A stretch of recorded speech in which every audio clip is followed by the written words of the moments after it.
Bapak Ibu Saudara, saya mau sampaikan hari-hari ini untuk mengalami janji Tuhan itu sebenarnya mudah. Tetapi yang membuat kita susah untuk mengalami janji Tuhan karena kita nggak taat. Ya, taat, sebuah ketaatan itu tidak butuh opini, tetapi butuh penundukan diri di bawah tangan Tuhan yang kuat. Opini itu pendapat orang.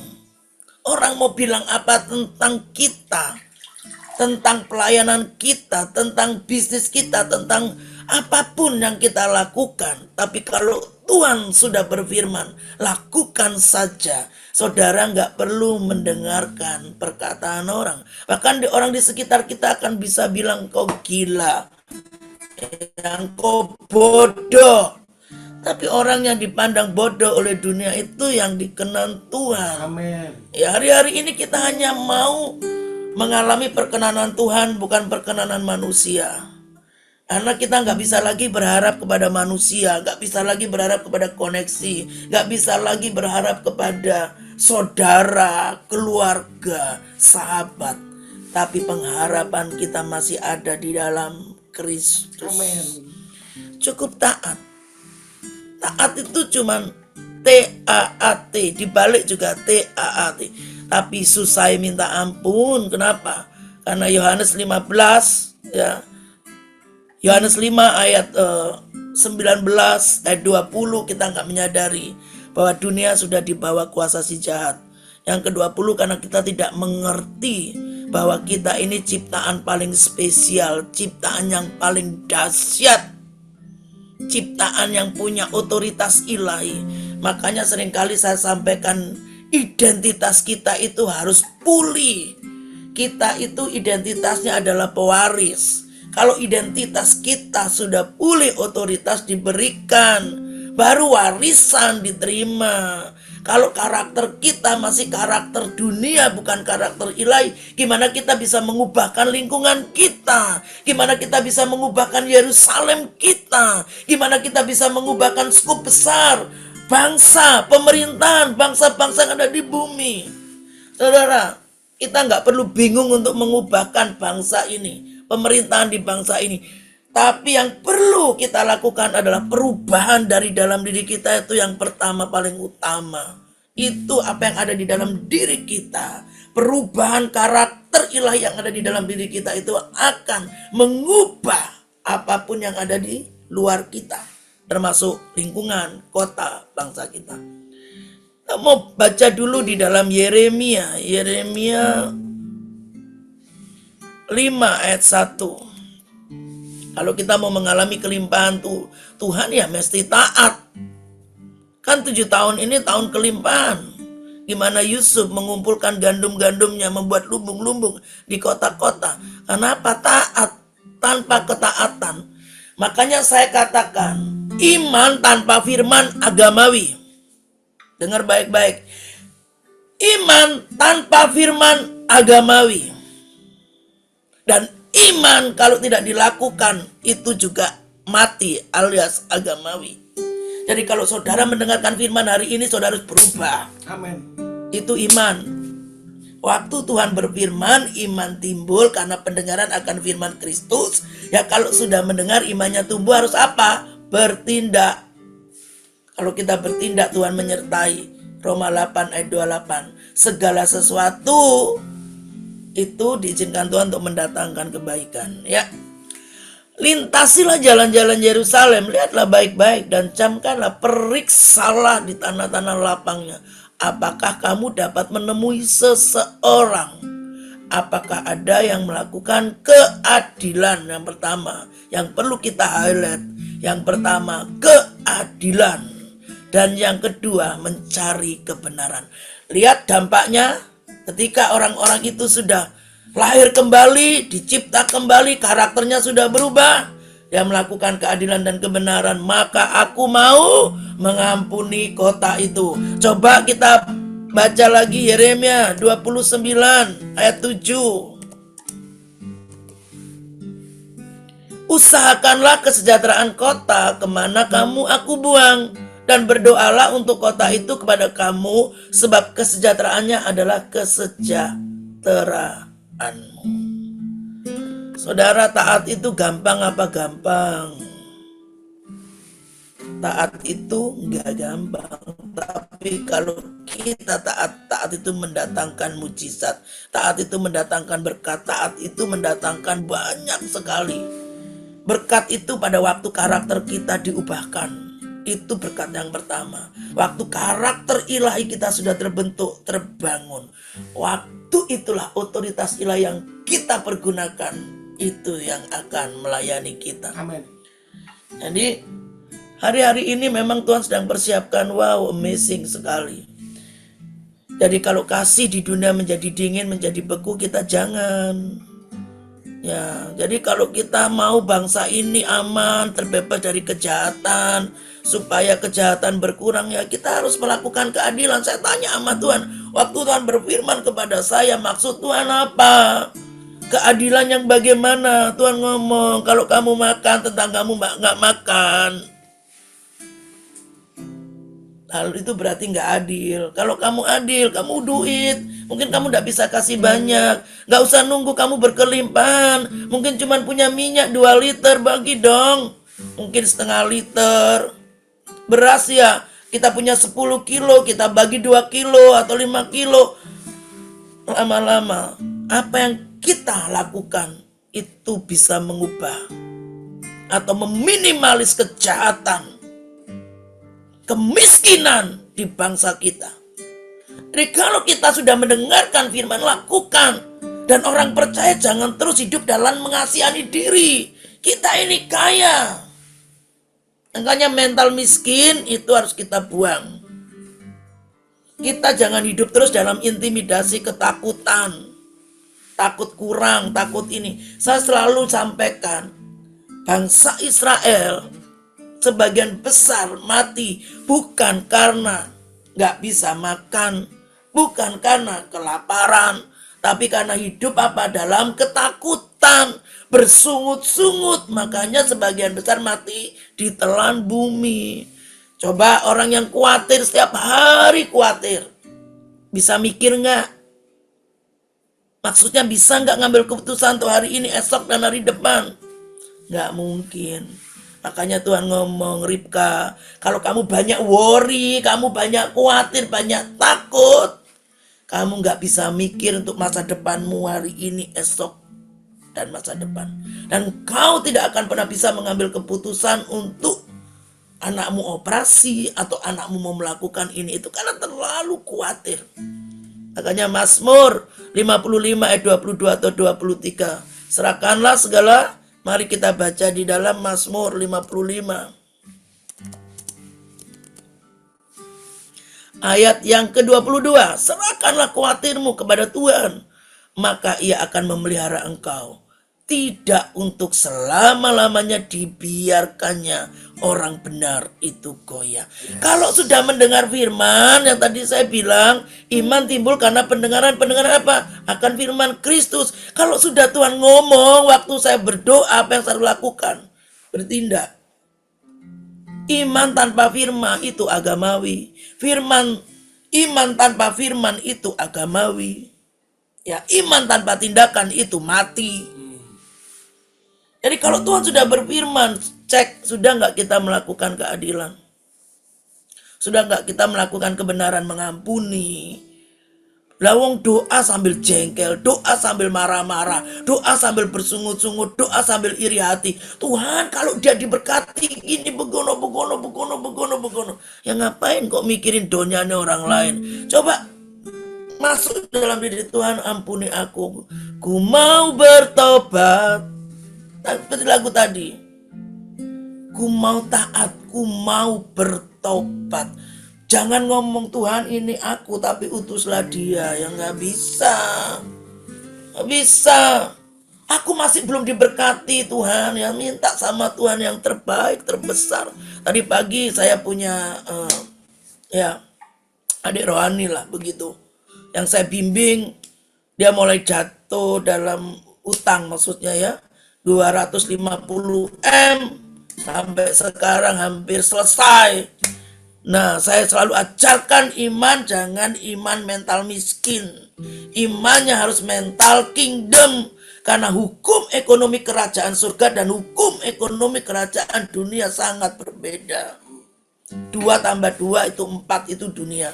Hukum ekonomi kerajaan surga 5 roti 2 ekor bisa memberi makan 5.000 orang dan masih sisa 12 bakul. Yesus bisa membuat ikan mengeluarkan uang dari mulutnya. Ingat baik-baik. Waktu itu murid-murid Yesus berjalan bersama Yesus mau bayar pajak. Yesus ngomong apa? Jangan sampai hidupnya jadi batu sandungan. Makanya Yesus menyuruh ikan itu mengeluarkan uang koin dan bisa bayar.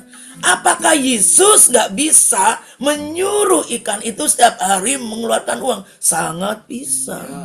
Tapi kenapa Tuhan gak lakukan? Karena Tuhan mengajarkan hikmat kepada kita, pada orang-orang pilihan.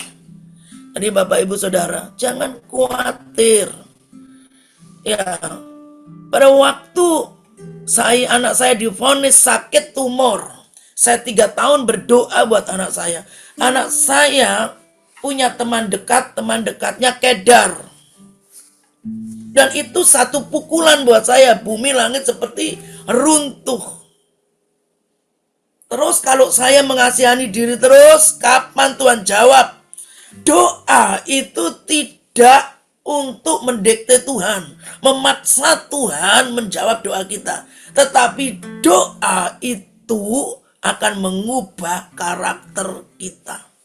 Doa itu akan mengubah pola pikir kita. Jadi jangan harap kalau saudara berdoa lalu Tuhan jawab.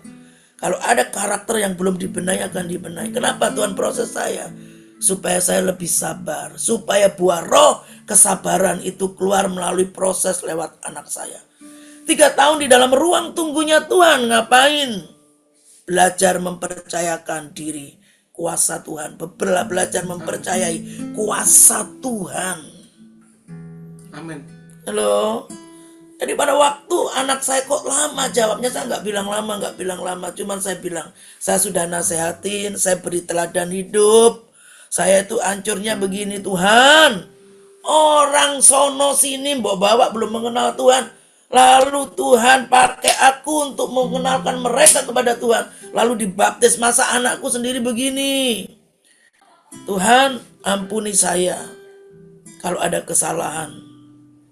Hampir sampai di titik terakhir saya sudah pikiran Tuhan, saya sudah ngomong aku salah saja. Buat apa?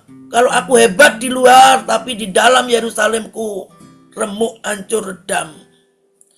Saudara, kira-kira kalau Tuhan bicara itu pakai gini nggak? Ribka, kamu begini nggak, Bapak Ibu? Di saat itu tiba-tiba ada WhatsApp masuk ke saya, tidak ada namanya. Terus WA-nya itu seperti bahasanya itu karena dekat sama saya, bahasanya itu gini.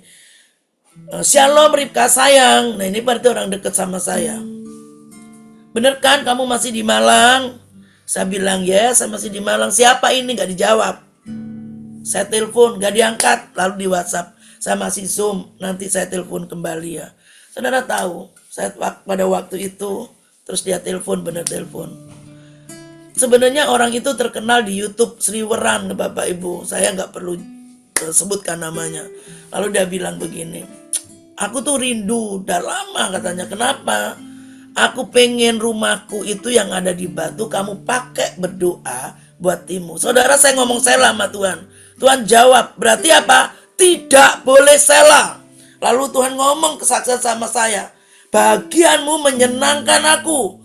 Anakku bagi anakmu bagianku. Bukankah Kesia itu milik kepunyaanku, Ribka? Kalau kamu lebih menyayangi dia, aku lebih lagi menyayangi dia. Biarkan dia mengalami proses perjalanan. Apakah habis ngomong gitu dijawab, saudara? Enggak, tambah serem, tambah seru. Tapi saudara, kalau doa saudara belum dijawab dan keadaan makin parah, seolah-olah tidak ada pertolongan dari depan, kanan, kiri, belakang, berarti yang menolong kita dari atas jalur langit, Bapak Ibu. Beri love kalau saudara nangkep. Jadi kalau saudara bergumul untuk anak, ekonomi, bisnis, usaha, ministry, suami, istri, keluarga, masih ada jalur langit. Lalu Bapak Ibu Saudara, saya cuma bilang begini, oke, saya taat. Saya habis pelayan, Tuhan itu nggak cuma kasih peneguhan saya kalau ngomong sama saya. Karena saya ini tipikal orang sebenarnya kalau Tuhan udah denger, saya lakukan. Terus saya melayani salah satu gereja di Jakarta, di Gading Serpong. Begitu saya pulang nggak dikasih pulang, saya dibawa ke rumah jemaat dan sampai malam. Malam kami salah satu kami stay di Kopi Joni. Silakan ke Kopi Joni. Nah, itu ada teman kami di sana. Nah, di situ pemilik Kopi Joni itu ngomong begini, wah kalau gitu kita bikin aja persekutuan doa gitu. Walah, saya bilang ini kok tambah ngomong Sela tambah 2 kali. Akhirnya kami bikinlah persekutuan doa, namanya Wanita-Wanita Perkasa Raja Wali. Jadi apakah saya boleh Sela? Enggak, itu taat. Taat, oke? Waktu Isaac mau pergi ke Mesir, Tuhan bilang, jangan pergi ke Mesir, tinggallah di negeri asing, aku akan memberkati engkau. Betul, Kejadian 26. Ya. Taat kalau mau mengalami ekspansi, mau mengalami kelimpahan tak terbatas. Yang pertama taat. Yang kedua, usahakan hidup rukun dan damai. Kita baca deh, kalau nggak baca firman kayaknya nggak abdol. Kita baca ya, di dalam Kejadian 26. Sebentar aja kok ayatnya ini. Ishak di negeri orang Filistin, maka timbullah kelaparan di negeri itu. Ini bukan kelaparan yang pertama yang telah terjadi dalam zaman Abraham. Sebab itu Ishak pergi ke Gerar kepada Abimelek, raja orang Filistin. Lalu Tuhan menampakkan diri kepadanya serta berfirman, janganlah pergi ke Mesir. Diamlah di negeri yang akan kukatakan kepadamu. Amin. Ayat 3. Tinggallah di negeri ini sebagai orang asing, maka aku akan menyertai engkau dan memberkati engkau.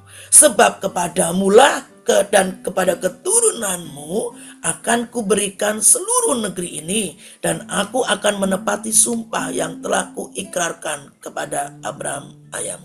Waktu Tuhan berfirman, itu sudah ada belum penyediaan Tuhan? Sudah ada di dalam, sebenarnya panggilan dan penyediaan kita itu lebih dulu ada, Bapak Ibu Saudara. Jadi nggak usah takut, kalau Tuhan sudah berfirman, dia akan menggenapi. Yang penting kita taat. Lalu ayat 4, aku akan membuat banyak keturunanmu seperti bintang di langit. Aku akan memberikan kepadamu keturunanmu seluruh negeri ini, dan oleh keturunanmu semua bangsa di bumi akan mendapat berkat. Ayat 5, karena Abraham telah mendengarkan firmanku dan memelihara kewajibannya kepadaku, yaitu segala perintah, ketetapan dan hukumku, jadi tinggallah Ishak di Gerar. Ya, berarti Ishak taat, betul? Taat. Makanya saya bilang, dalam ketaatan itu akan mengandung mujizat. Di dalam ketaatan ada mujizat, di dalam ketaatan ada keajaiban Tuhan, pemeliharaan, penyertaan, perlindungan Tuhan. Mazmur 91, Ulangan 28, itu bagian kita. Amin. Yeremia 29 ayat 11, itu bagian kita. Yesaya 55 ayat 11, itu bagian kita. Mazmur 23, itu bagian kita, tapi harus taat. Taat itu tidak mudah, butuh pertolongan Roh Kudus. Bagian kita cuma mau, karena kita nggak melihat sesuatu, belum melihat. Seperti Tuhan bilang, Ribka tenang, aku yang akan mengerjakan bagianku untuk anakmu Kesya. Bagianmu melakukan aja apa yang aku kehendaki. That's it. Saya jalan terus.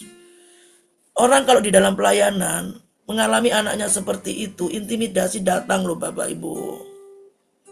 Hati-hati, hati-hati. Attack dari musuh yang pertama akan dilepaskan supaya lumpuh pertahanan kita. Intimidasi. Yang kedua, ketakutan. Takut diomongin orang, takut gagal, takut salah, takut reputasinya hilang, takut ditolak dan lain sebagainya. Kita jangan takut karena kita tidak ditolak, karena kita diterima. Amin. Dan kita ini spesial.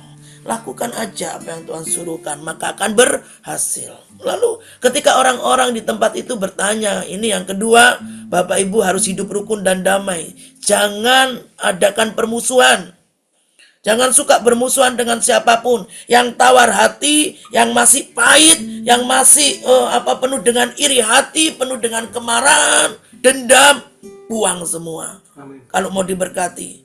Mazmur kita baca, lompat sedikit, Mazmur 133. Nyanyian Ziarah Daud, sungguh alangkah baiknya dan indahnya apabila orang-orang diam bersama dengan rukun. Seperti minyak yang baik di atas kepala meleleh ke janggut, yang meleleh ke janggut Harun dan ke leher jubahnya. Seperti embun gunung Hermon yang turun ke atas gunung-gunung Sion. Sebab kesanalah Tuhan memerintahkan berkat kehidupan untuk selama-lamanya. Penting, hidup rukun itu penting Bapak Ibu. Ayo yang suami istri saat ini, perang saraf, perang mimi.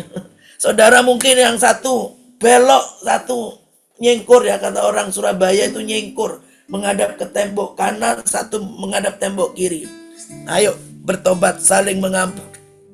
Suami istri teman pewaris, bukan teman gulat, bukan teman sansak Bapak Ibu. Ayo dimulai dari Yerusalem.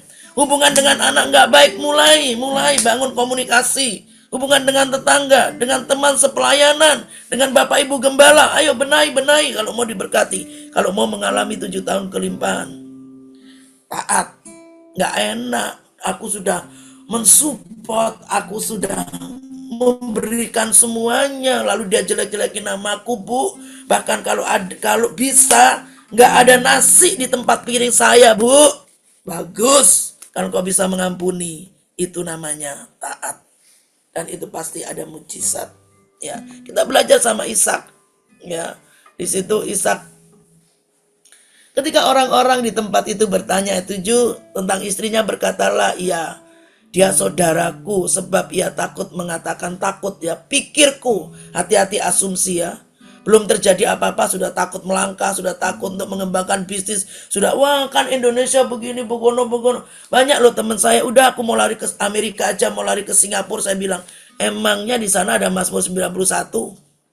Kamu nggak tahu ya kalau firman itu jawaban solusi bagi masalah kita. Amin. Nggak tahu ya, saya bilang gitu. Orang China di Morowali udah ribuan, orang China di Pik sudah ribuan. Mereka tahu bahwa Indonesia Eden kedua. Lu yang punya Indonesia, lu pewarisnya. Mau pergi ke Singapura, mau pergi ke Siangkang, mau pergi ke Jepang. Lo taat lo ya. Dalam masa kekeringan, kelaparan, saya taat. Wow.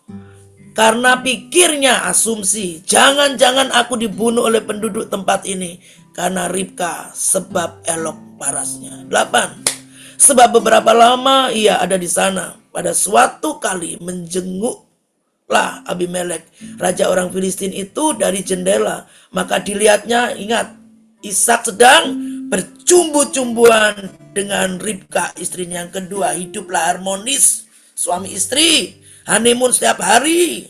Ya, semuanya kalau mau diberkati. Amin. Dengan tetanggamu, dengan lingkunganmu, dengan sahabatmu, dengan teman pengerja, sama pelayan. Jangan ada kemarahan. Jangan suka bermusuhan. Kalau mau hidup rukun dan damai, pasti berkat itu dicurahkan. Lalu begini, Abimelek memanggil Ishak dan berkata, sesungguhnya dia istrimu. Masakan engkau berkata dia saudaraku? Jawab Ishak kepadanya, karena pikirku, kembali lagi asumsi lebih jahat daripada belum terjadi. Udah intimidasi sudah datang. Waduh, nanti gimana kalau dibunuh, nanti begini, aduh begini dan lain sebagainya.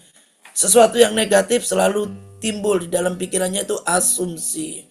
Lihat, beda kan? Apakah juga yang telah kau perbuat itu terhadap kami? Mudah sekali terjadi salah seorang dari bangsa ini tidur dengan istrimu, sehingga dengan demikian engkau mendatangkan kesalahan atas kami. Ayat 11. Lalu Abimelek memberikan perintah kepada seluruh bangsa itu, siapa yang mengganggu orang ini atau istrinya, yang mengganggu Ishak atau Ribka istrinya, pastilah ia akan dihukum mati. Ayat 12. Maka ayat yang ke-12 ini berarti yang pertama kita taat, yang kedua kita harus hidup rukun, damai kepada semua orang termasuk suami istri. Terlebih dengan anak-anak, Yerusalem yang utama harus pulih. Jangan ada gengsi. Saya sama suami sebelum menikah kami udah punya apa ya kayak perjanjian. Kalau kita ada kesalahpahaman cukup 5 menit ya. Siapa yang dewasa minta maaf lebih dulu, nggak peduli siapa yang salah. Berarti orang yang minta maaf lebih dulu itu adalah orang yang dewasa. Anak-anak selalunya maunya tak tayang-tayang, tak timang-timang terus, gondok terus. Ya, tapi kalau orang dewasa datang sorry ya, waktu kita minta maaf sebenarnya yang salah itu nanti nangisnya lebih parah. Percaya Bapak Ibu Saudara, aku kok yang salah Pak, bukan kamu gitu kan. Haleluya. Suami-suami dibela Tuhan pagi hari ini. Ya, Bapak Ibu Saudara, yang ketiga, ngapain? Yang ketiga harus menabur. Kembali lagi karena taat ya.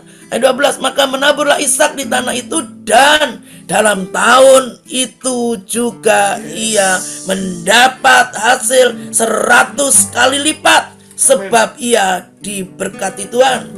Dan 13, dan orang itu menjadi kaya bahkan kian lama kian kaya sehingga ia menjadi sangat kaya. Ia mempunyai kumpulan kambing domba dan lembu, sapi serta banyak anak buah sehingga orang Filistin itu cemburu kepadanya. Bapak Ibu Saudara, 3 hal ini penting untuk mengalami ekspansi, untuk mengalami kelimpahan 7 tahun ini. Jadi ayo kita mulai taat, membangun hubungan dengan gampang, jangan gampang sensi, jangan gampang overthinking, jangan gampang hidup dalam intimidasi, buang semua. Intimidasi, takut ini. Wah, jangan-jangan mau buka persekutuan, nanti tetanggaku nanti digrebek. Ya, kalau selama belum digrebek ya bikin aja. Saya pernah digrebek kok. Sampai hari ini kami full musik, tidak ada masalah. Kadang-kadang diizinkan itu supaya nama Tuhan dimuliakan. Jadi nanti aku bangun gereja izinnya angel ini. Belum terjadi sudah asumsi. Lakukan aja selama nggak dilarang lakukan. Yang penting jangan lupa melibatkan Tuhan. Itu tuh menyenangkan hati Tuhan nggak? Tuhan suruh nggak? Kalau Tuhan nggak suruh ya jangan. Kalau saudara nggak suruh berarti ya cari perkara sendiri. Tapi kalau Tuhan sudah suruh lewat mimpi, lewat banyak hal, peneguhan-peneguhan saudara karena saudara sendiri nyalinya ciut, nyalinya kecil karena hidup dalam intimidasi, hidup dalam ketakutan, hidup dalam asumsi, itu yang harus keluar. Yes. Akan ada ekspansi. Yang ketiga, menabur. Saya diajari Tuhan, menabur gak nunggu kita sukses, nunggu kita diberkati, dipulihkan. Saat kita dalam kekurangan, kita mau menabur karena taat. Bukan karena tukar guling, tapi karena kita mengasihi Tuhan, karena kita taat dengan firman. Amin. Saudara gak akan pernah yang namanya kekurangan. Jadi singkat cerita, saya dapat kabar, saya akan tutup dengan kesaksian. Anak saya divonis 3 tahun setelah doa. Ada kabar dia telepon, Ma, di dalam payudaraku sebelah kiri ini ada benjolan. Dan saya suruh periksa ke dokter. 2 dokter di Jakarta bilang angkat. Lalu saya bilang oke, kalau gitu saya tarik ke Surabaya. Karena di Surabaya ada dokter juga biasa nangani, dokter di rumah sakit onkologi. Menurut saya kalau Surabaya lebih hemat, Jakarta pasti lebih mahal. Ya, untuk biaya medis juga, biaya akomodasi dan lain sebagainya. Akhirnya anak ini nurut dan pulang mau nggak mau, saudara. Waktu pulang, akhirnya dicek. Nah, dokter yang nanganin itu juga ngomong ini sudah 3,8 cm. Nggak bisa nggak diambil, harus diambil. Sekarang sudah canggih alat-alatnya. Oke, kami pulang, kami udah tahu minta harganya berapa, sudah dikasih tahu. Dan singkat cerita, Bapak Ibu, di tengah jalan ada teman WA, kamu di mana? Oh, saya ini nih. Terus anakmu gimana tiba-tiba?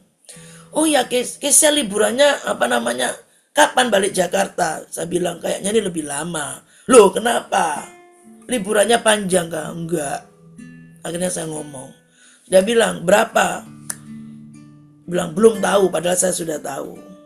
Saya cuma mau minta sama bapak saya. Waktu berjalan terus, tinggal H-2. Waktu H-2, saya mulai mikir hasil patologinya ini loh. Saudara, yang ditakutkan hasilnya. ganas atau jinak.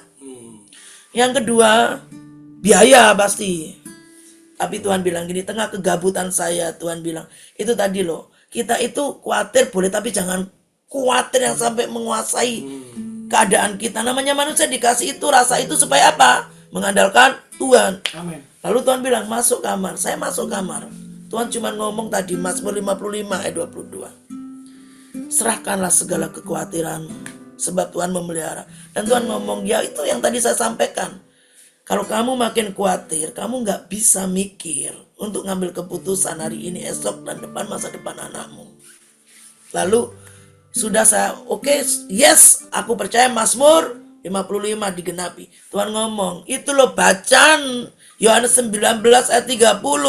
Tete lestai. Amin. Waktu Tuhan ngomong begitu, saya ngomong sama Tuhan gak perlu panjang. Ada waktunya saya nyembah panjang, tapi cuman gak ada 1 menit.